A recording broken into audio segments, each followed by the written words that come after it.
So hello everyone. It's the third day of reInvent. Is everyone having fun? Great.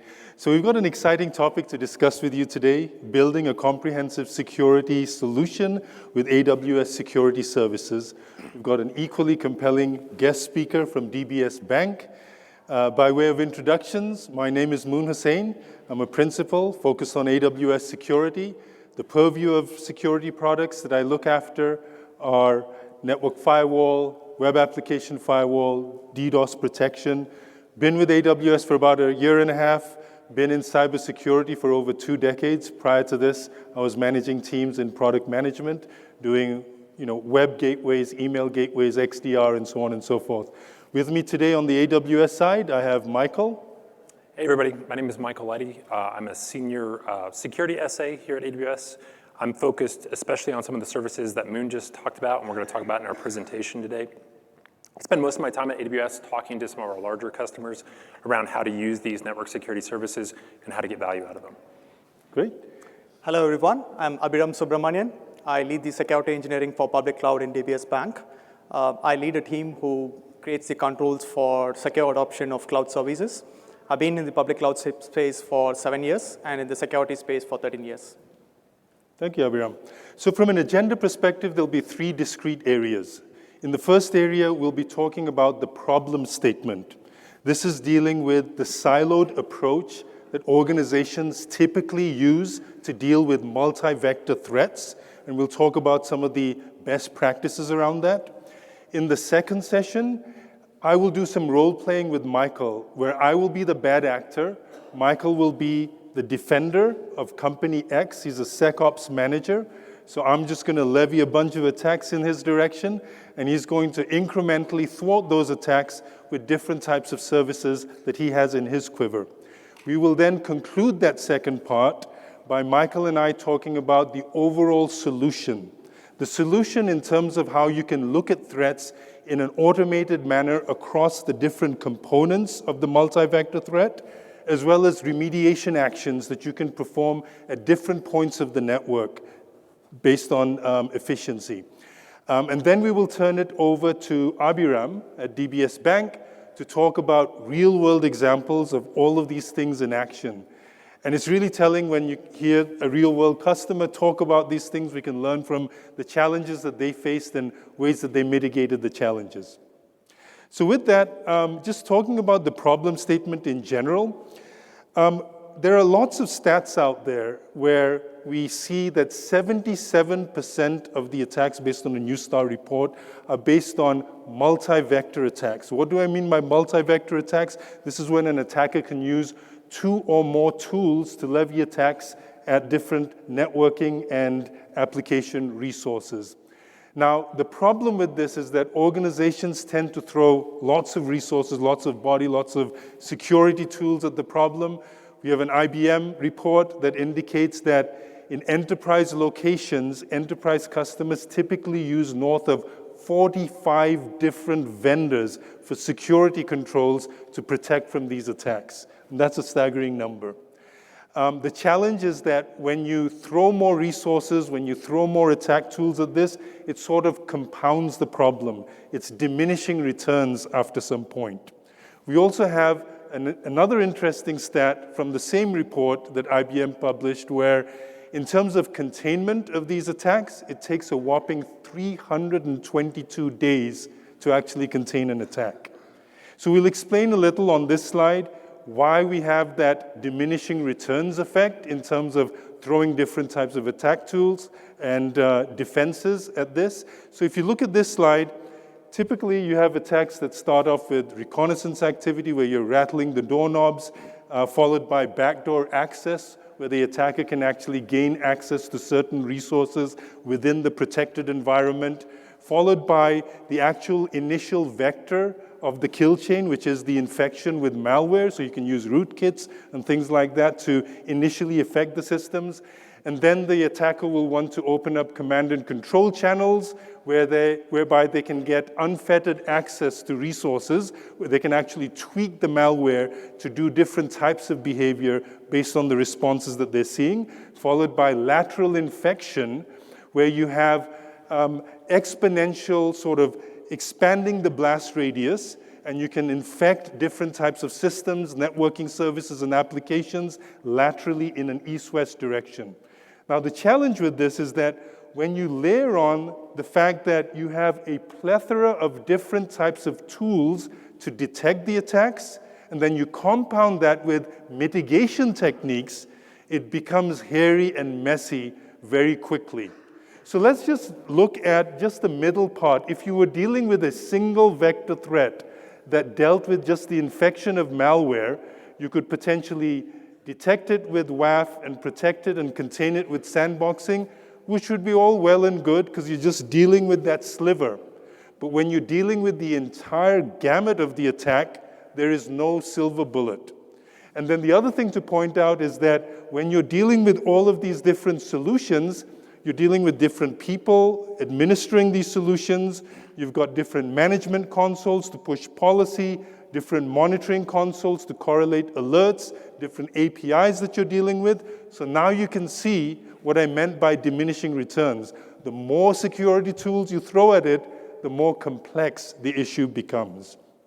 So now, rather than inundating you with slides, we're going to have this fun session where I will play a bad actor, and then I will try to launch different types of attacks at my security operations admin on the other end with Company X. And the first thing that we'll start off with is a fairly unsophisticated attack, which is related to reconnaissance, where I can do ping sweeps and port scans. So the typical type of tools that I would use in this case would be something like Nmap or mass scan. So the first thing that I want to do is I want to understand what live hosts are out there. So I've got a quiver of attack tools. I want to target at the live hosts. So I need to figure out who the live hosts are. So this will be a case where I will send out a bunch of ICMP echo requests, get a bunch of ICMP echo replies, and that will tell me that certain hosts are live. The next thing that I want to do is understand what services and what ports are open. So this is where I can map the different types of applications that typically use certain ports to sort of refine where I actually perform the attack. So in this case, what I'm going to do is send UDP and TCP packets to the different ports, and then I'll get a response of this port is open, this port is closed, or this port is filtered.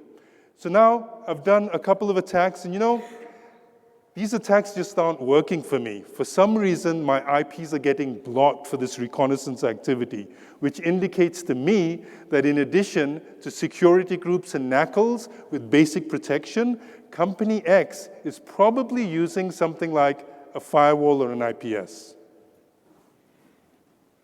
So thankfully here on the Defender side, I'm using something called AWS Network Firewall. And what this is this is a managed firewall service from AWS. It allows me to deploy firewall endpoints anywhere into my environment where I want to inspect and control that traffic, similar to what he's talking about here. So in my case, I have it deployed looking at all of my ingress flows. So I have it looking at any traffic coming from my internet gateway into my VPC. And what it's doing is it's giving me ability to have visibility into and blocking threats. I could also use it in a similar fashion with a NAT gateway to look at outbound flows to say, all right, these are the specific workloads that I want to allow access to on the internet. For my environment here, I can also use something called, underneath the hood, what Network Firewall uses, something called Suricata. And we expose the rich complexity of the Suricata rules engine to you. We also have some easier ways to ease into that as well. But what that does is it gives me capabilities to deeply inspect the traffic. We've also modified within the service Network Firewall so that it's able to do more firewall functions. If you're familiar with Suricata, you probably are familiar with it as an IDS, IPS engine. And we've put additional capabilities to improve upon that. One of those capabilities, what we're seeing here on the screen, is the ability to create policies that have a default drop action. So I can say, if it's not on this prescribed set of applications and protocols that I want to allow into my environment, you're going to drop that by default. So what does that actually mean? So it means if my web application developers, for instance, they dropped the ball. They were pretty careless with how they set up security groups or NACLs for their public-facing resources. I have this additional security layer that I have control of as a security team to block that access. In addition, I can do validation of that traffic in a more deeper way. So an example of this that I might want to do that would deal with, say, reconnaissance activities, for instance, is to look at, say, like the TLS SNI, which is the server name indicator for TLS traffic. So what I could do there is validate that the traffic coming into those web application endpoints is actually trying to reach me versus just randomly knocking on IP addresses to see what's going to respond. And as a result, I can block that. A side benefit of that is that it also is going to keep my web application endpoints off of services like you've probably heard of, like Shodan or Census, that are essentially mass scanners scanning the whole internet. And they're oftentimes used as tools to either supplement that reconnaissance effort or to replace it entirely. And so by keeping my endpoints off of those, I also keep myself off of the attacker's radar. Great. So, that didn't work. IP filtering techniques are out there. So I do different types of reconnaissance, like using newly formed domains, just to find out that Michael on the other end is probably blocking bad domains using DNS filtering. So now I change my method. Now I'm going to look at something that has a different entry point. I know that company X does a lot of e-commerce, so they likely have web servers. So what I do is I look at my OWASP top 10, and I choose a more targeted attack, in this case, a SQL injection. So for the SQL injection, what I'm going to do is look for certain web forms where I can perform web queries to underlying backend databases that contain PII information and company confidential information that I can then use and harvest those for my ransomware attack down the road. So what I try to do is look for different web forms. I insert some SQL code, modify some code, manipulate some code, do some queries on the backend database, and what I find is that it's just not working. So this guy won't stop with the attacks. Anyway, so I have not left my application developers on their own. So I'm not relying on their prowess in terms of validating all the inputs coming into their web applications. I have something called AWS Web Application Firewall. You've probably heard of it. Some people will just call it WAF for short. And with AWS WAF, I'm deeply inspecting all of those web requests that come into these applications. And AWS WAF also comes with a feature, which is the AWS Managed Rules. So the AWS Managed Rules deal with things like you see on the screen here, SQL injection, but it also looks across the OWASP top 10 for other things like cross-site scripting, or maybe a recent vulnerability like the Log4j exploit. And what it's doing is it's actively being updated by AWS. So these rules, because they're managed by AWS, I don't have to worry about continuously updating these rule sets on my own. The other thing I'm doing is I'm deploying something, that my WAF application, to these endpoints with something called AWS Firewall Manager. So AWS Firewall Manager is a way of essentially centralizing my deployment for AWS WAF. And I can actually create rules that govern how those protections are applied. So for instance, as new applications get deployed into production, I can have a rule that says, as soon as this goes live, maybe it has a production tag or it's in a specific OU within my AWS organization, it will immediately get those protections from attacks like this. Great. So, I look at my OWASP top 10, the SQL injection didn't work, I try some cross-site scripting, but as Michael just indicated, WAF has the ability to also detect and protect from that. So now I try something else. I tried something a little more at scale, a little more volumetric in nature, where I tried to starve resources, whether they're networking resources or application resources, doing a DDoS attack. What's worked for me in the past is a rapid reset tool that I've used successfully. So I'm going to use this rapid reset tool. And what this rapid reset tool does is that it pushes out TCP reset packets to the client and the server. So if the attack is successful, TCP resets will inundate the server such that it is exhausted based on capacity, and it cannot accept any more connections that are legitimate. So with that, So thankfully, again, I'm using something called Amazon CloudFront. You've probably heard of it. It's a content distribution network that I have sitting in front of my application workloads. And in this case, CloudFront was actually able to automatically mitigate that type of HTTP rapid reset. You've probably read about it recently. Google, Cloudflare, and both Amazon, we reported on how we dealt with this. But along with that, I have a newly launched security dashboard. And essentially what this allows me to do is look at the various security trends for all of my cloud front distributions that in the applications that they're protecting. And I can see specifically what was allowed or blocked within the context of this latest attack. I'm also using another service called AWS Shield Advanced. And what AWS Shield Advanced is, you've probably heard of AWS Shield. That's something that all customers get as a benefit of using AWS. Shield Advanced gives me additional layers on top of that of protection. One of the things that it will let me do is actually pick and choose which of my resources are most mission critical. So which would have the biggest impact on my business and are most likely to be targeted by those that would do something like a DDoS. Additionally, this actually works in conjunction with WAF. And what it will do is, as it sees these attacks coming in real time, it can write layer 7 WAF rules that will combat or mitigate that attack traffic. Along with that, it will actually, in real time, backtest those rules before it puts them into place. So it'll look at like a historical baseline of what does my application traffic look like to make sure I'm not gonna get a bunch of false positives with this attack mitigation. Another big benefit of Shield Advanced that I also get is something called access to the Shield response team. We call them the SRT for short. What they are is like a 24/7 set of DDoS experts that are specifically good at looking at attacks on the AWS network.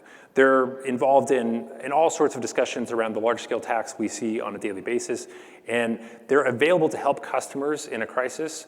They can also consult with you about how to build resilient architectures as a Shield Advanced customer, but you can also, if you empower them to do so, they can proactively, as soon as these attacks come in, start putting mitigations on your behalf on the network. Great. So at this point, I'm super frustrated. Nothing's working for me. So I'm going to do one last-ditch attempt and then throw in the towel. So since the volumetric attacks are not working, I'm going to be a little more stealthy, and I'm going to go below the radar, because it's obvious that the WAF rules are being triggered by a certain request per second threshold. So I'm going to try to do something below that. So I'm going to use bots to automate the attack in conjunction with residential and mobile proxies to target some of these applications. Now, why do I have this set up? So first of all, I want to mimic human behavior so that it looks natural. And what I'll do is randomize the timing and also the way in which I do the attacks. I will also use different IP pools. So for example, if there's any IP rate limiting going on, I'll be able to subvert those capabilities. I will also be using residential proxies and mobile proxies because they map to legitimate IPs. So if there's any IP filtering, which I know company X is doing, it will subvert that technique as well. And then the last thing is that I want to ensure that all of the IPs that I'm using for this attack are from different geographies, so it mimics real-world traffic. So we've already talked a little bit about AWS WAF and its capabilities.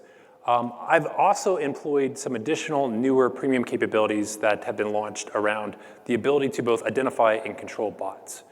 So typically a web application firewall is gonna have pretty limited capabilities in terms of its ability to identify bots, especially the stealthy variety that he's referring to. So that web application firewall, on a case-by-case basis, is looking at web requests coming in, and just based on the information in that web request is deciding, should I allow it or should I block it? So there's a minimum amount of information there, and oftentimes bots can forge a lot of that information to look good, like for instance, play with the user agent or things like that.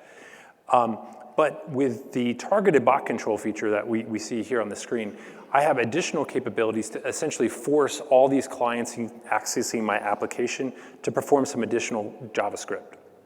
What that additional JavaScript does is it allows me to collect a lot of rich telemetry about what that client is and what it's up to. Things that are much harder to fake because they're actually doing compute on the back end. So it's much harder for an attacker to fake the results of that telemetry. Now, for my simplified attacks, like just a really kind of unsophisticated DDoS attack where somebody's using like a script or curl request, that kind of stuff will get blocked outright because it won't even be able to perform those additional JavaScript actions. But for the more sophisticated varieties where somebody's hiding behind these residential proxies, I'm able to use all that rich telemetry to now apply that to these WAF machine learning models that are able to detect even these kind of stealthy coordinated bots activities and block them. Great. So that was the tit for tat between myself and Company X, and Michael obviously outsmarted me. So now what we're going to do is highlight the problems and then talk about the solutions. So what are the key problems? We had 3 classes of attacks. One of the key problems that companies and organizations deal with is the fact that when they perform a detection, it's not necessarily the case that the remediation action that is warranted is based on that entity performing the detection. Meaning that if I see something bad on a firewall, I can put a deny list on the firewall. That's a very simplistic thing. But typically with these multi-vector attacks, you see it somewhere, and in order to optimize the mitigation, you have to mitigate somewhere totally different. So how do you actually automate that diverse set of detections mapping with the remediation actions, which don't always perfectly align? The second piece, and I think most of you in this room can probably agree with me, is that, especially for larger organizations, when you have those 3 types of attacks, you can have 3 different teams that are working on the attacks. These 3 different teams like NetOps, SecOps, app security teams, DevOps, and so on, they don't typically talk well to each other. They don't communicate well with each other. And certainly not to the point where they're sharing intel information to proactively go after threats.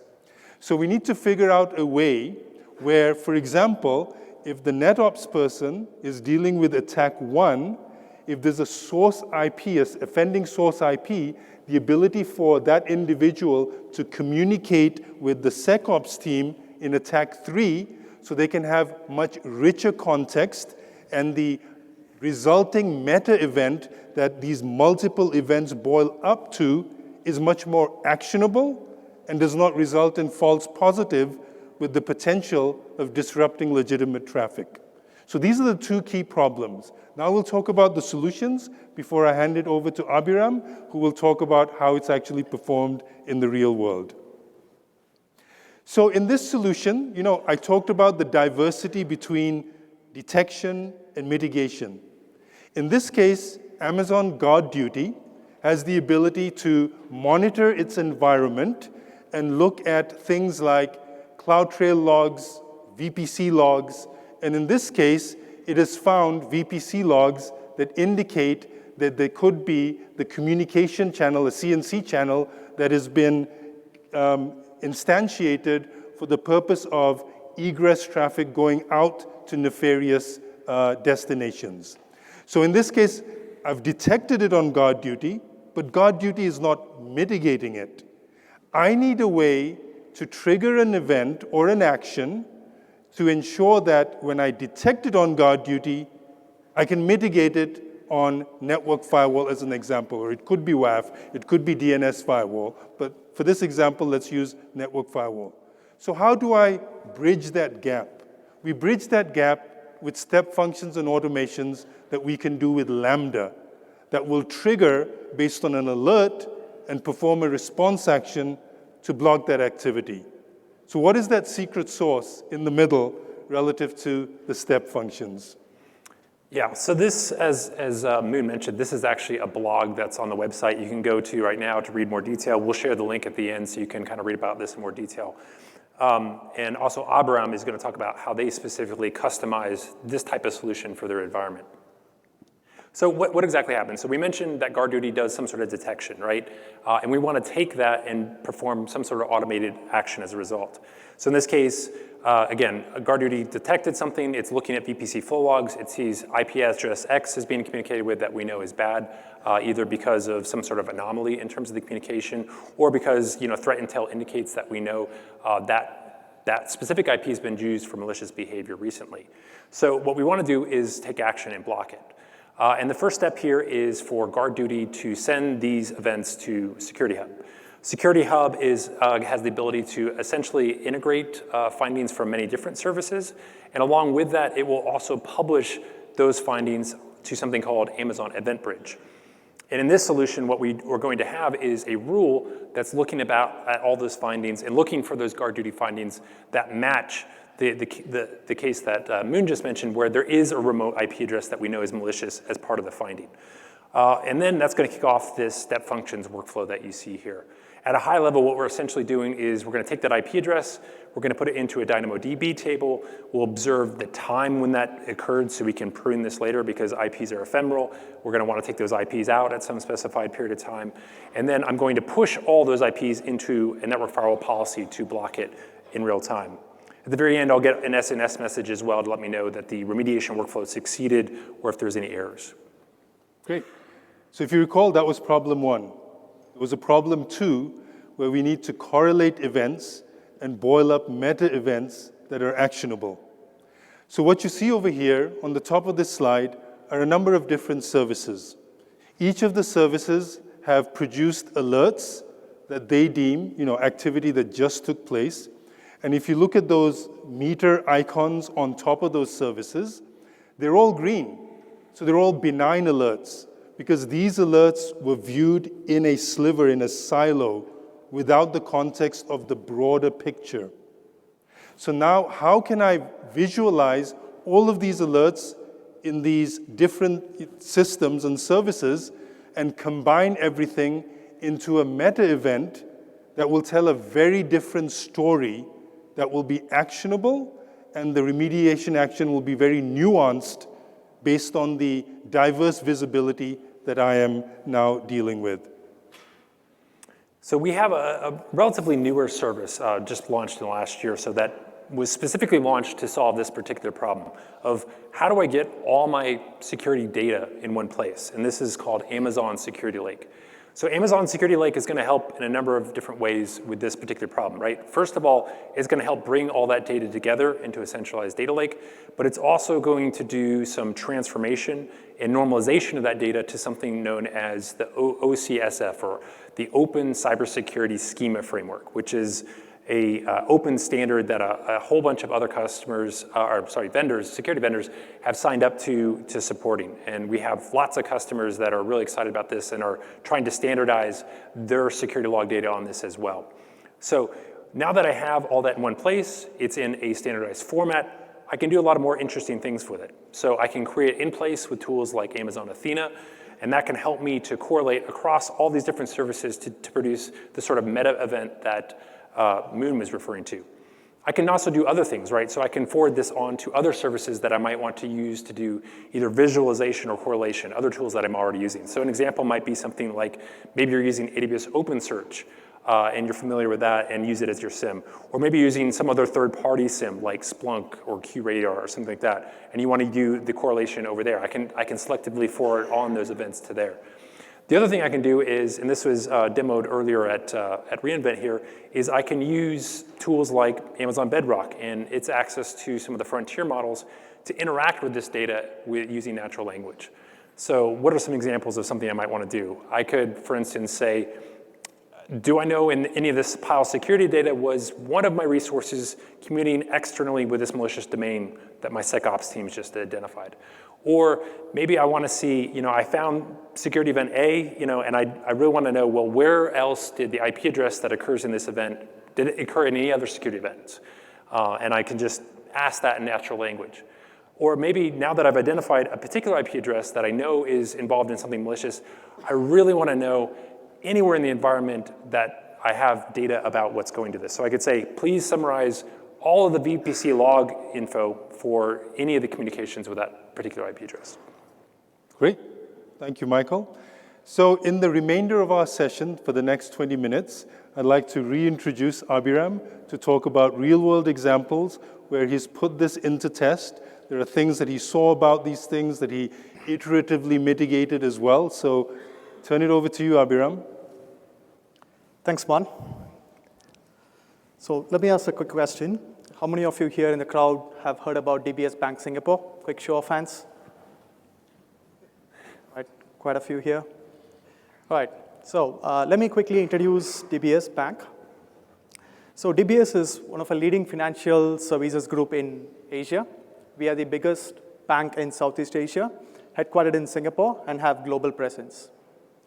We have more than 50% market share in Singapore, and we have won many accolades such as Safest Bank in Asia, Most Valuable Brand in Singapore, and Safest Asian Private Bank. One of our top mission is to become a transformative bank, which is digital in its core, and that's truly embedded in the culture we have embarked upon. DBS runs multiple workloads in AWS Cloud across multiple regions for its compute, storage, and analytical needs. So let me walk through some of the challenges we faced as we scaled in our security operations. So the applications are deployed in multi-account strategy, and they all use a central proxy for their egress traffic. So as the accounts scale, the key challenge that we had is to look at securing the egress traffic and preventing threats such as ransomware, command and control activity, and zero-day exploits. The second challenge is to prevent data exfiltration risk. We needed the visibility to look at the external data movement and to have the guardrails to contain them. The third objective is to have a manual response on remediation.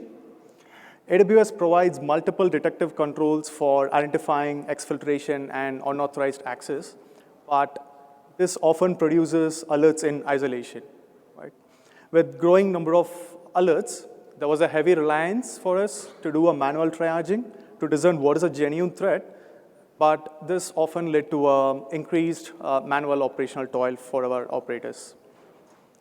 Another critical aspect we aimed to address was to reduce the handoff between different teams, such as platform engineering and SecOps, and thus minimizing the time taken to respond. So with that, we had 3 key objectives: identifying key metrics and indicators for unusual traffic pattern and data spikes.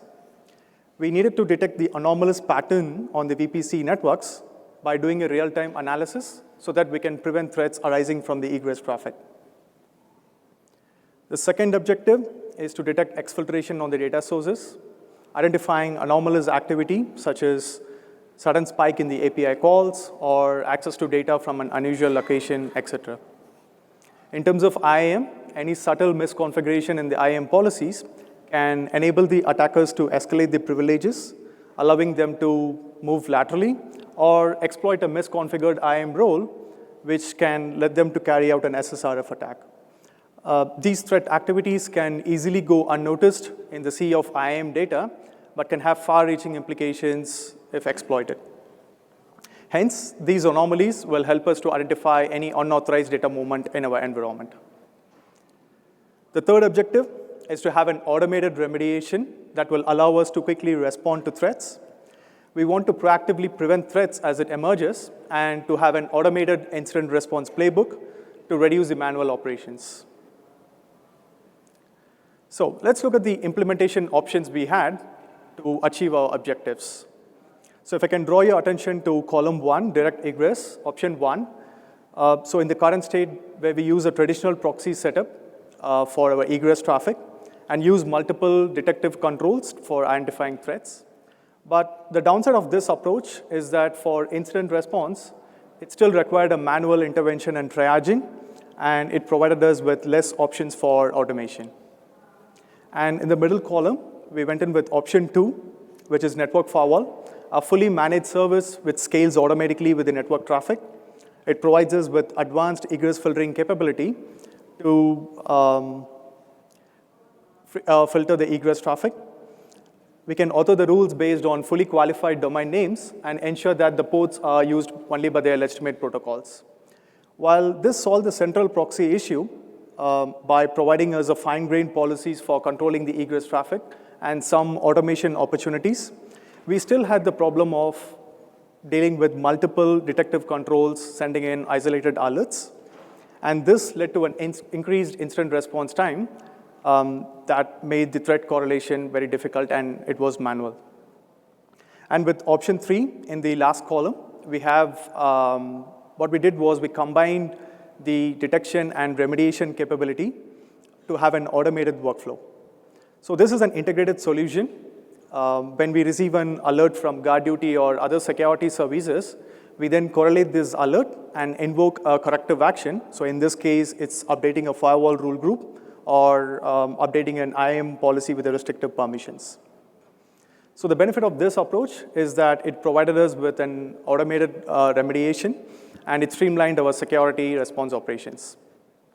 So just as a quick comparison between the 3 options, option 1, we looked at it was more manual. Option 2 was network firewall. It gave us a little bit of automation capability, but we still had the manual threat correlation problem.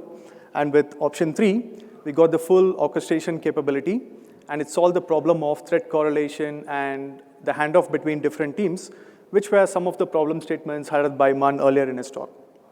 So with that, our implementation path was to choose option 3 for controlling and detecting the egress traffic.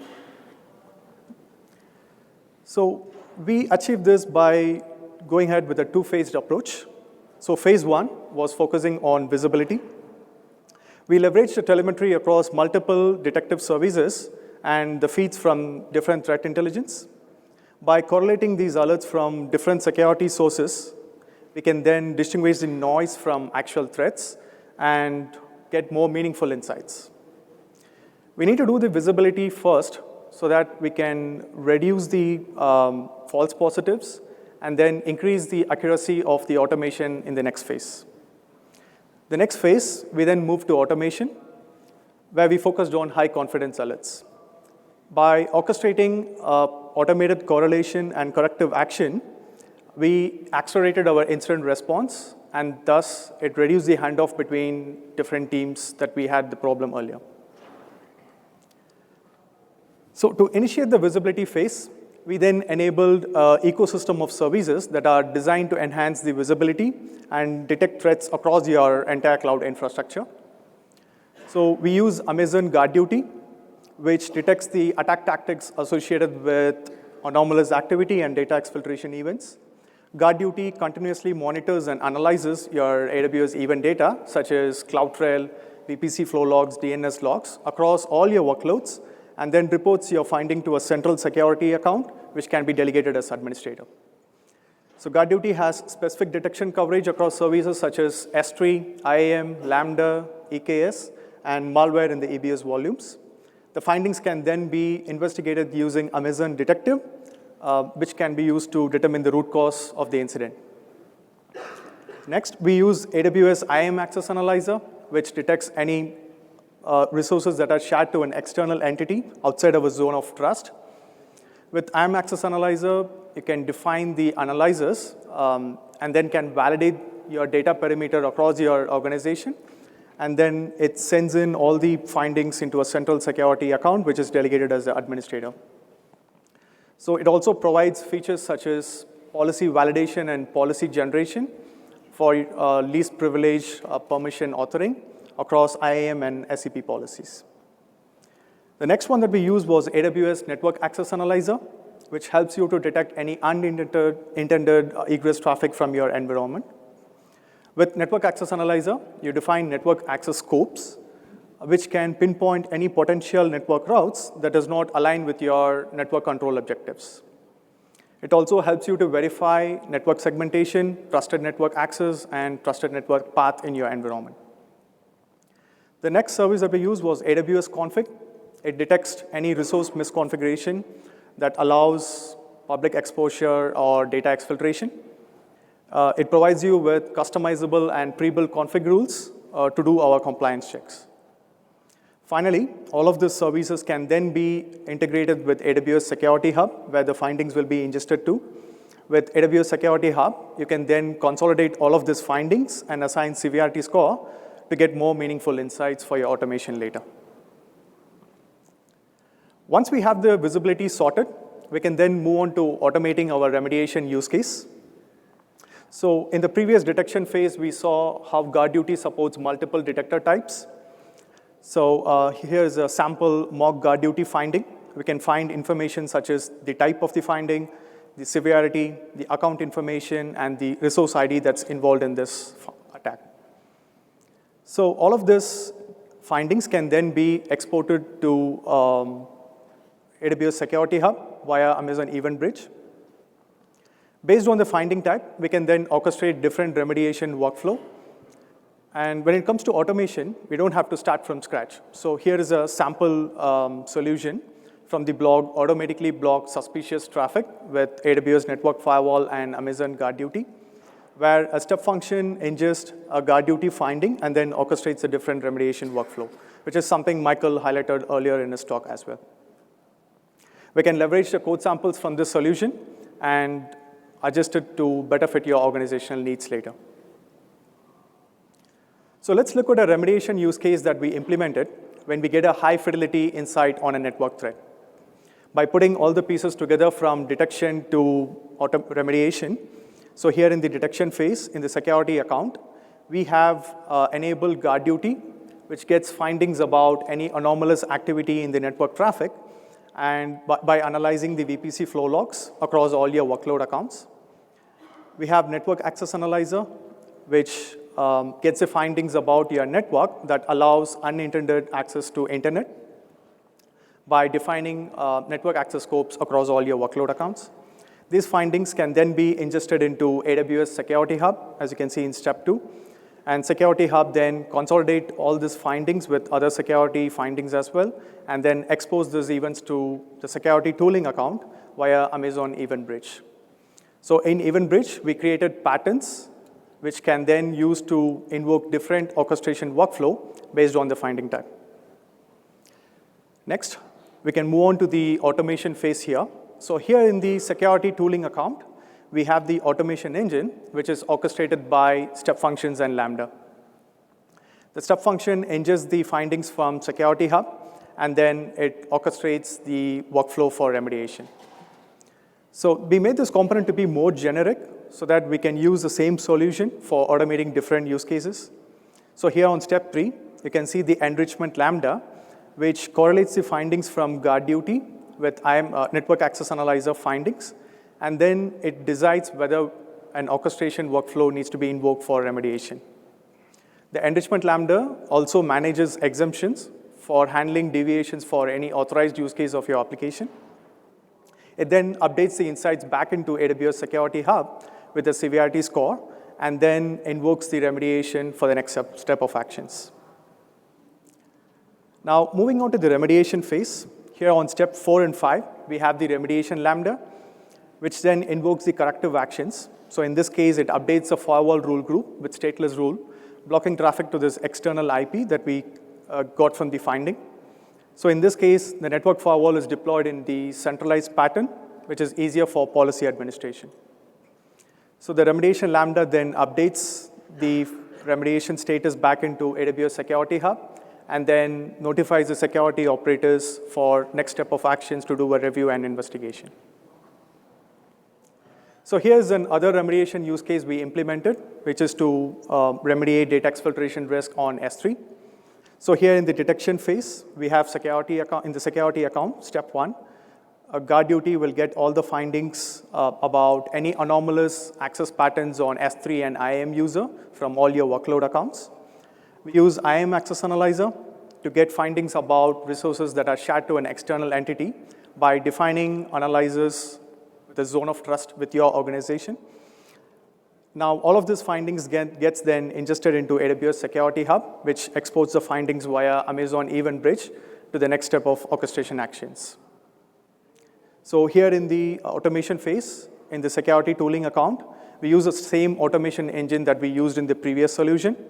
So here on step 3, we have the enrichment Lambda, which consolidates the events with GuardDuty findings and IAM Access Analyzer findings, and then orchestrates the remediation workflow.